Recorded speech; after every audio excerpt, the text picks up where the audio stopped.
सुबह के 9 बजे ज्योति के घर के दरवाजे की घंटी बजती है। पूरा मोहल्ला ही मुझे आते देख भांग पीकर भूई हो गया क्या? अरे ज्योति, प्रेम, कोई अंदर है क्या? दरवाजे की कुंडी में जंग लग गई है क्या? खुलो भाई। ज्योति दरवाजा खोलती है और अपनी पड़ोसन की ननद सुजाता को सामने देखकर हैरान हो जाती है। अरे सुजाता दीदी, आप इस वक्त मतलब पिछले 5 मिनट से गवारों की तरह दरवाजा आप पीट रही थी। वही मुझे लगा हमारे मोहल्ले में तो कोई इतना असभ्य नहीं है। अरे ज्योति, कौन है? उर्मिला जी है क्या? अरे बोलो भी, दरवाजे पर ही खड़ा रखोगी मेहमान को क्या? अंदर तो लेकर आओ। सुजाता दी आई हैं। सुजाता दी आई है भिलोर से? अरे उतने दूर से आई है सुजाता जी, थक गई होंगी, अंदर लेकर आओ उन्हें। बड़ा अच्छा लगा आपको यहाँ देखकर, इसे कहते हैं सरप्राइज। क्या ज्योति? दुनिया भर को सरप्राइज देने का नहीं सोचा था मैंने, मैं तो घर आई हूँ। अरे सुजाता जी, अब आपका वो मायका है तो ये भी तो आपके मायके का पड़ोसी है। हो गया तुम्हारा तो मैं बोल लूं? शायद थकावट के कारण गलत घर का दरवाजा खटखटा दिया है आपने दीदी। विनोद भैया और लता तो बगल वाले घर पर रहते हैं। जैसे कि मुझे पता ही नहीं है।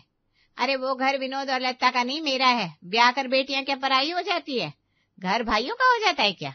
इसी मोहल्ले में पैदा हुई हूँ मैं, बाहर से तो तू आई थी और मुझे बता रही है। गई थी मैं घर पर, दरवाजे पर ताला लगा हुआ था तो सोचा 2 मिनट अपने शुभ कदम तेरे घर पर भी रखकर जरा संस्कार की 4 बातें कर लूं। बोल बोल कर थक गई मैं तो। चल पानी पिला। बताओ, अपने भाई भाभी जिंदा है, पूरा मायका पड़ा हुआ है और ये देवी यहाँ आकर सच गई। बस इसीलिए मैं कहती हूँ आस पास वालों से ज्यादा रिश्ता ही नहीं रखना चाहिए। इससे अच्छा फ्रेंडशिप लाइट क्लास लोगों से रखो, वो कभी किसी के घर में ऐसे उठकर नहीं आ जाते। पानी लेकर ज्योति बाहर हॉल में सुजाता को पकड़ाती है। अरे रे, तुम लोग नल का पानी पी कैसे लेते हो? मैं तो भाई आरओ का ही पानी पीती हूँ। आरओ है ना ज्योति, आरओ का पानी ले आओ ना। हाँ, वो तो हमारा वाटर फिल्टर बिगड़ा हुआ है ना, हम खुद विनोद भैया के यहाँ जाकर पानी भरकर लाते हैं। बताओ, अब भाई भाभी घर पर नहीं है तो सारा काम उन्हीं के घर से होगा। अभी 20 मिनट है विनोद को लौटने में, तब तक अपना घर घुमा दे। मुझे काफी बदला बदला सा लग रहा है। पहले तो रसोई दरवाजे के पास हुआ करती थी, लगता है कंस्ट्रक्शन करवाया है तूने। ज्योति को ना चाहते हुए भी अपनी पड़ोसन की ननद को अपने घर के सारे कमरे वगैरह दिखाना पड़ता है। वाह वाह वाह, सलवार कमीज पहनकर तेरी बेटी पढ़ाई कर रही है। बहुत अच्छा बेटा, बहुत अच्छे। यही संस्कार ना आगे जाकर काम आएंगे। नहीं नहीं बुआ जी, वो तो बिल्कुल दीदी, संस्कार देने में कोई कमी नहीं छोड़ी है मैंने। आपको आवाज सुनाई दी क्या दरवाजे की कुंडी खोलने की? लगता है विनोद भैया लौट आए हैं। चल अब मैं निकलती हूँ, दरवाजा बंद था, इसी बहाने तेरे घर आकर सूखे मुंह तो जा रही हूँ मैं। सुजाता फौरन अपने घर लौटती है। विनोद और लता अपनी बेटी लावण्या के साथ लता के मायके से लौटे थे। सुजाता को देखते ही दोनों आगे बढ़कर उसके पैर छूते हैं। हाय हाय, अब ये बदतमीजी की सारी हद पार कर दी भाई। सीधा मुंह लगने लायक भी नहीं छोड़ा। ऐसा बर्ताव तो गली के कुत्तों के साथ भी नहीं करते लोग, सत्यानाश हो जाए। ये क्या कह रही हैं दीदी? ऐसे कोसिए तो मत, हमारे सर पर तो बड़ी आप ही हैं। आपके आशीर्वाद का ही सहारा है हमें जरा भी भनक होती कि आप आ रही हैं तो हम माँ के घर जाते ही नहीं, या पिछली रात की जगह पिछली शाम को ही वहां से रवाना हो जाते। आपको आधे घंटे इंतजार करना पड़ा, इसलिए मैं माफी मांगती हूँ दीदी। अरे नहीं नहीं, तू क्यों रो रही है? मैं तेरे लिए नहीं कह रही हूँ, मुझे तो लावण्या पर गुस्सा आ रहा है। ये क्या हरकत है लावण्या? तुम वीडियो गेम लेकर बैठ गई। यहाँ बुआ जी आई है, बुआ जी के पैर छुओ। संस्कार तो 2 कौड़ी के है इस लड़की में, क्या ही पैर छूकर निहाल करेगी मुझे। अभी ज्योति ने अपने घर बुलाया था कि दीदी कुछ देर बैठ जाइए, वरना मैं तो किसी के घर बुलाए बिना जाती भी नहीं। फिर प्रेम जिद करने लगा। उनके घर गई तो उनकी बेटी सलवार कमीज में बैठी आटा गूंथ रही थी, और यहाँ तूने अपनी बेटी को छोटी सी 2 बित्ते की पैंट पहना रखी है, पूरी टांगे दिख रही है लड़की की, कोई शर्म लिहाज है ही नहीं। वो दीदी, ये ड्रेस ना इसके मामा लेकर आए थे तो शौक से बच्ची ने पहन लिया। अभी 13 साल की है ना, और शरीर भी 1 काठी का है इसका, वरना मैं खुद ही मना कर देती। 1 काठी का भी शरीर कहाँ है इसका? यूं तो आधी काठी का है, पर सिर्फ हमारी नजरों में। बाहर के लोगों की नजरें कैसी है जानती नहीं है क्या तू? भले ही उम्र 13 साल की हो इसकी, पर घोड़ी जैसी लंबी तो हो गई है। ऐसी नंगी टांगे दिखती शोभा देती है क्या लता? मैंने तो बोल दिया विनोद, अब तुझे अपने घर की इज्जत को बाहर सरेआम करना है तो कर। माँ बाबूजी रहते तो सच में आज उन्हें बहुत ठेस पहुंचती।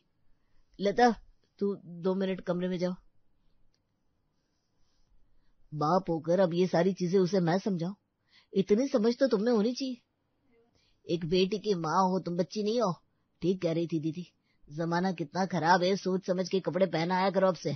तुम्हारे मायके वालों को भी तमीज नहीं है, अपने घर की बहुओं को तो सर पर पल्ला रखवाते हैं। और मेरी बेटी को यहाँ 2 बित्ते का ड्रेस गिफ्ट में दे दिया। आज के बाद ऐसे कपड़ों में मेरी बेटी मुझे दिख गई ना तो मुझसे कोई बुरा नहीं होगा। सुजाता विनोद की सिर्फ बड़ी बहन नहीं थी, लता की सास समान थी। सास ससुर के गुजर जाने के बाद लता ने अपनी ननद को ही अपनी सास मानकर उनकी बातें मान ली थी, तो फिर ये बातें कैसे न मानती। सुजाता के कहने भर के बाद ही लावण्या के कपड़ों पर सभी की नजरें रहने लगी थी। कुछ समय बाद, अंकल मैं यहाँ हूँ। अरे मेरी लाबू कहाँ है? मेरी लाबू कहाँ है भाई? अंकल के हाथों में लावण्या नहीं आने वाली, इस पेड़ पर चढ़ जाती हूँ मैं। लावण्या यहाँ वहाँ भागती फिरती छिप रही थी और प्रेम अपनी प्यारी लावण्या को यहाँ वहाँ ढूंढने का नाटक कर रहा था। तभी ज्योति पार्क के पास प्रेम को ढूंढते हुए आती है। तो यहाँ है ये, यहाँ बाप की हंसी ठिठोली हो रही है और वहाँ बेटी अपने बाप को ढूंढती हुई रो रही है। अरे इतना ही शौक था बच्चों का तो एक और बच्चा मैं कर लेती, पर नहीं, अपने बच्चों से लगाव कहाँ है प्रेम को। वहाँ हर्षा के बोर्ड के एग्जाम है और इन्हें लावण्या के साथ खेलना है। दांत पीसती हुई ज्योति देर ना करते हुए लता और विनोद के घर का दरवाजा खटखटा देती है। लावण्या तो घर पर होगी ना भाभी, जरा उसे बाहर भेजिए। नहीं भाभी, अभी वो कहाँ आई है, लगता है बस लेट हो गई, उसकी आती होगी। बस लेट नहीं है, पर शायद आगे हो जाए। बच्ची नहीं है आपकी लावण्या, इस तरह पार्क में खेलना अच्छा लगता है, वो भी अपनी उम्र से 3 गुना बड़े अंकल के साथ, और वो भी घर पर बिना बताए। अपनी उम्र के दोस्त नहीं है क्या उसके? कहिए तो मैं दोस्ती करवा देती हूँ। लावण्या प्रेम भाई साहब के साथ है, मैं अभी उसे लेकर आती हूँ। लावण्या, ए लावण्या।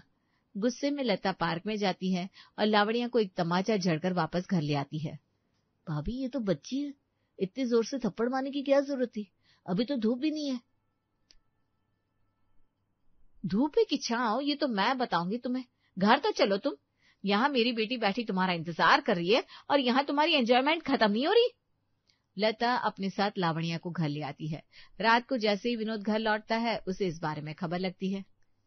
दीदी की बात अब सच होती दिख रही है मुझे। क्या जरूरत थी तुम्हें अपनी बेटी को इस अधेड़ उम्र के आदमी के साथ खेलने को भेजने की? घर का आंगन कम पड़ गया है क्या? मैं क्यों भेजू किसे खेलने के लिए, और खेल भी लिया तो क्या गलती होगी, वो तो चाचा कहती है प्रेम भाई साहब को। अरे तो फिर मोहल्ले में घुसते ही ज्योति ने मुझे ये कहानी सुनाई क्यों?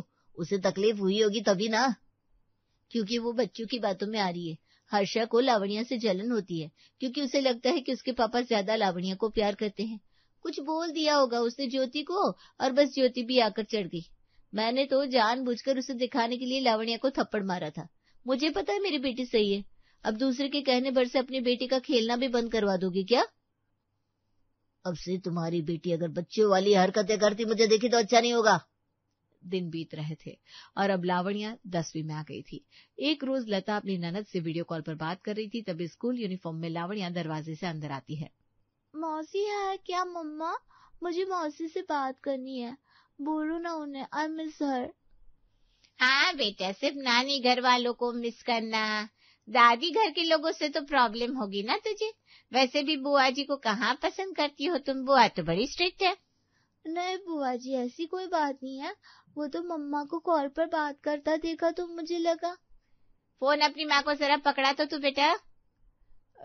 जी दीदी, वो भी स्कूल से आई है ना, इसने तो सिर्फ मेरे तरफ की बात सुनी तो इसे लगा होगा मौसी से बात कर रही होगी मम्मी। क्या मौसी क्या दीदी, सब आप लोग मेरे लिए एक ही बराबर हैं।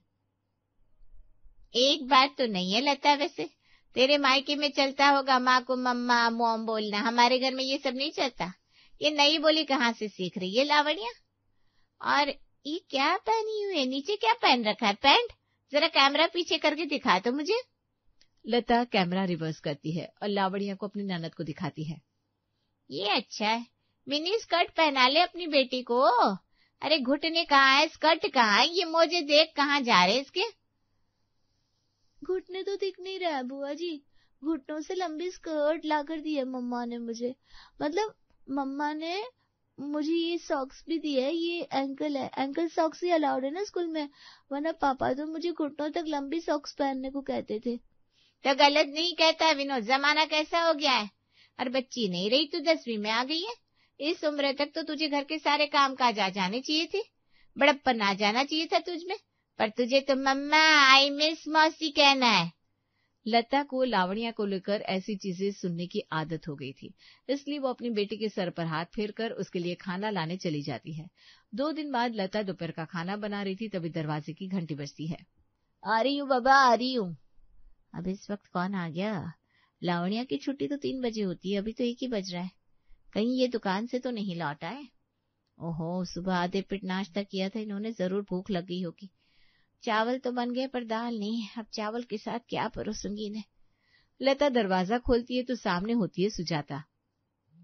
ठीक ही तो कह रही है दीदी, बहुत पढ़ा लिया इसे, जान पहचान कर ली, कॉन्फिडेंस पा लिया, अब थम जाओ। तई तो स्कूल वालों ने तो ड्रामा बना रखा है, 10वीं हो गई ना, अब कॉलेज में एडमिशन करवा दे। रोज जाना आना भी नहीं पड़ेगा और पढ़ाई के साथ साथ घर का काम भी सीख लेगी। साल भर में 16 की हो जाएगी। मजाक थोड़ी ना है। सही आदतें नहीं सिखाई, सही पहनावा नहीं पहनाया तो लोग क्या सोचेंगे? माँ बाबूजी के नाम की तो थू हो जाएगी। ये मत पहनो, इससे मत बात करो, ऐसे मत खाओ, ऐसे मत चलो, ऐसी हजारों बंदिशें लावण्या पर हर रोज लगती जा रही थी। नतीजन वो बच्ची जो दिन भर हंसी ठिठोली करती थी अब गुमसुम रहने लगी थी। 16 की उम्र में लावण्या में वो मैच्योरिटी आ गई थी जो 27-28 की उम्र में लड़कियों में आती है। सभी का नाश्ता भी बन गया और मेरा टिफिन भी तैयार हो गया। अब जल्दी से बैग पैक कर लेती हूँ वरना कॉलेज के लिए देरी हो जाएगी। 12th में पढ़ने वाली लावण्या घर के सभी मेंबर्स के लिए नाश्ता बनाकर खुद का टिफिन तैयार करती है और अपने बालों को गूंथकर बड़े फ्रेम वाला चश्मा पहनकर कॉलेज जाने के लिए निकलती है कि सुजाता उसे रोक देती है। गरम दूध तो करके दिया नहीं तुझे, हैं? गरम दूध मुझे नहीं देगी तो पेट साफ नहीं होगा मेरा। जा जल्दी से दूध दे, फिर जाना। भागती हुई लावण्या रसोई में जाती है और सुजाता के लिए दूध गर्म करके उसे देते हुए कॉलेज निकल जाती है। Good morning ma'am. क्यों परेशान करती हो तुम सब उसे? लावण्या के पहनावे को लेकर उसका हर तीसरे दिन मजाक बनाया जाता था। हर बार की तरह आज भी लावण्या नजरें झुकाए फ्रंट बेंच पर जाकर बैठ जाती है। तभी प्रोफेसर अंदर आते हैं। ओहो, नाइस नाइस, बड़े कलरफुल लग रहे हो तुम सब। वैसे 10 मिनट का समय तुम सबके पास है ना? टचअप करना है तो कर लो। कैमरामैन आ रहा है। सेमेस्टर के ऑनगोइंग क्लास की एक वीडियो बनानी है पोस्ट करने के लिए। टचअप क्या करना, ठीक ही तो है। यू तुम जरा पीछे जाकर बैठ जाओ, वीडियो बन जाए फिर आगे आ जाना। We want something fresh. हमेशा मेरे साथ ही ऐसा क्यों होता है? कितने मन से आकर फर्स्ट बेंच पर बैठी थी मैं। रोमियो जूलियट लिटरेचर का मेरा फेवरेट चैप्टर। कॉलेज से घर लौटती ही लावण्या किचन में जाकर दोपहर के खाने की तैयारी करने लगती है। मैं क्या कह रही थी माँ, आज रात में आलू टमाटर की सब्जी के साथ पराठा खा लेंगे पापा, या कोई और सब्जी भी तैयार कर दूं? वो क्या ना, रात को पाठ करना है मुझे और बुआ जी ने सर्दी के कुछ कपड़े निकाले थे, उन्हें भी धोना है। तो अगर अभी से तैयारी करके रख दूंगी तो थोड़ी आसानी होगी ना मुझे। लगता है तू भूल गई, आज शर्मा जी की बेटी की शादी है। आज तो शादी का खाना दबाएंगे ना। नहीं, मुझे नहीं जाना माँ, मुझे भीड़ पसंद नहीं है। आप पापा और बुआ जी जाइए। हद है, कहीं नहीं जाना चाहती तू। ठीक है मत जा, फिर मैं भी नहीं जाऊंगी। अकेले शादी में प्लेट लेकर यहाँ वहाँ घूमते रहना अच्छा नहीं लगता मुझे। तेरी बुआ जी तो माताओं के साथ जाकर बैठ जाती है और तेरे पापा मर्दों के बीच जाकर, और मैं रह जाती हूँ अकेले। अब नाराज मत हो जाओ आप, मैं चलूंगी साथ में बस। शादी में जाने के लिए लावण्या अपनी बुआ का एक पुराना सा ढीला ढाला सूट पहन लेती है और अपने बालों को गूंथ लेती है। काश पिछली बार जैसा कुछ ना हो जाए, वरना बहुत मन दुखी हो जाएगा मेरा। वैसे भी सुबह की शुरुआत कुछ खास नहीं हुई थी। नहीं, इस बार ऐसा नहीं होगा।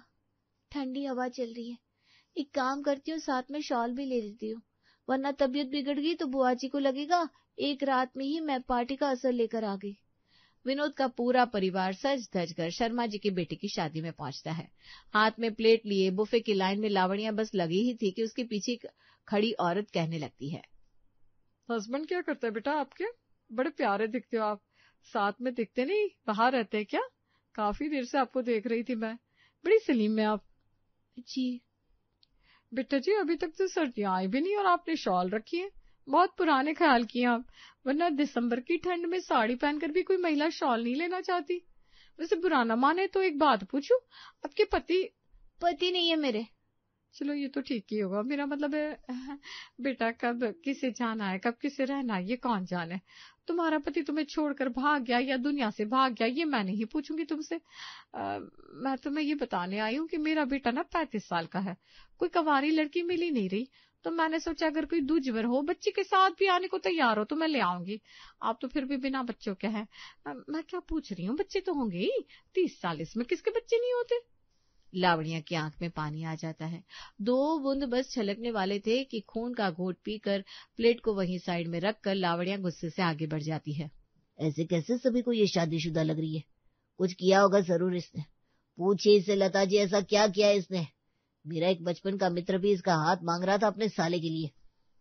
तेरी बेटी को सुधारने के लिए अपने बेटे बहू को छोड़कर मैं यहाँ आ गई, उसके बाद भी तेरी बेटी लाइन पर नहीं आई, यानी कि इस पहनावे के पीछे कोई और ही बच्ची बैठी हुई है। बता लावण्या, ऐसी क्या बात है? अगर शादी करनी है तुझे तो बता, सोचा जाएगा उपाय। इतनी बच्चों वाली हरकतें मत करो, खेला कूदी तो बिल्कुल मत करो, शालीन हो जाओ, गुमसुम हो जाओ, घर के सारे काम सीख लो, कपड़े ऐसे पहनो कि अपनी उम्र से 4 गुना बड़ी लगो, और उसके बाद अगर कोई तुम्हें देखकर तुम्हारे लिए रिश्ता लेकर आए तब भी गलती तुम्हारी है। सही कहा बुआ जी आपने, गलती मेरी है जो मैं आप सभी की बातें मानती रही। आप सभी क्या, आस पड़ोस वाले ने भी मेरे सर पर अपनी सोच का पत्थर रखना नहीं छोड़ा और मैं रखवाती चली गई। सच तो ये है बुआ जी कि आप अपना घर छोड़कर यहाँ नहीं आई है, भैया भाभी आपको साथ में रखना नहीं चाहते, क्योंकि इसी तरह आप उनके बच्चे के बारे में भी बोलती है। और वो भी छोड़िए, गलती तो घर पर ही है, जब मेरे पापा ही मेरे होने को तैयार नहीं है तो मैं किसी से क्या उम्मीद रखूं। ये क्या बदतमीजी कर रही है आपकी बेटी। सही कह रही है, आपको अगर मेरी बेटी से दिक्कत है तो मैं लावण्या के साथ अपने मायके चली जाती हूँ, मेरे भाई के यहाँ रह लूंगी, कम से कम ये घुटेगी तो नहीं। हर मसले का हल एक रात में निकल जाए ये जरूरी नहीं, पर लावण्या ने आगाज कर दी थी और खुद के लिए आवाज उठा लिया था जिसमें लता उसके साथ थी।